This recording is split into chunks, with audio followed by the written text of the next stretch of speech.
প্রায় 2.25 লাখ কোটি টাকা খেলাপি ঋণের ভারে জর্জরিত দেশের ব্যাংকিং খাত। আর অনাদায়কৃত ঋণের পরিমাণ 6 লাখ কোটি টাকার বেশি। নামে বেনামে অর্থ বের করায় ইসলামী ধারার ব্যাংকসহ 9টি ব্যাংক ভুগছে তারল্য সংকটে। বিগত 16 বছরে স্বৈরাচার আওয়ামী লীগ সরকারের শাসনামলে পাচার হয়েছে 1 লাখ কোটি টাকারও বেশি।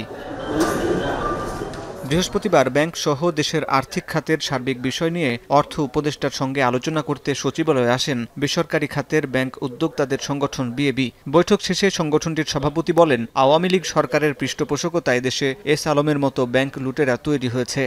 যারা সরকারে বসে আছেন তাদের না বলে যে এসকে টাকা দিয়ে দাও, তো টাকা দিতে বাধ্য হয়েছে, যে এস আলম যা করে করতে দাও, এইসব করে দেওয়া হয়েছে সরকার থেকে, যে চলে গেছে এখান থেকে হয়তো গেলেই করছে দাও।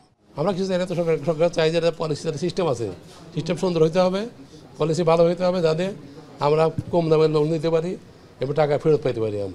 আমাদের টাকা তো সব মেরে নিয়ে বহু চলে গেছে, বলো কিছু ডিফল্ট করে, তাই না? এটা বলা হয় যে ব্যাংকাররা বোর্ডের থেকে করে, কিন্তু আসলে তা না। তো আসলে বেশিরভাগ কাস্টমার দেখা যায় যে টাকা নিয়ে আর ফেরত দেওয়া হয় বিভিন্ন জায়গায়।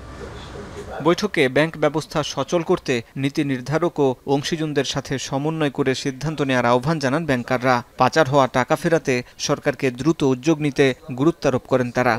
যারা টাকা নিয়ে দেশ থেকে পালিয়ে গেছে, এই ডিফল্টার যারা, তাদেরকে কোর্টে জানি যারা আসতে না পারে, তারা করে কি বিদেশ থাকে, তাদের ছেলে পেলে সব নিয়ে পালা চলে গেছে। ওখানে ব্যাংকে প্রত্যেক ব্যাংক মিলে টাকা পায় 5-10,000 কোটি টাকা। আমরা বললাম যে এটা ফিউজিটিভ, এটা পলাতকদের কোনো রাইট নাই কোর্টে গিয়ে ওখানে তাদের লোক পাঠায় এবং কোর্টে গিয়ে কেস কন্টেস্ট করে, এটা দেওয়া উচিত নয়, এটা ইমিডিয়েটলি বন্ধ করে দেওয়া উচিত।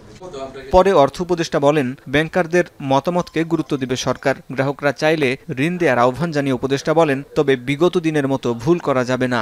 যাচাই বাছাই করে ঋণ দেবে, পূর্বের মতো যাতে কোনো রকম ত্রুটি বিচ্যুতি না হয়। আর তারপরে আমি একটা অন্তর্ভুক্তিমূলক ঋণ, মানে ছোট মিডিয়াম এন্টারপ্রাইজ, যারা অনেক সময় ব্যাংকিং সেক্টর থেকে আপনার ঠিক যথাযথভাবে ঋণ পায় না, সেটাকে ইসে করার জন্য।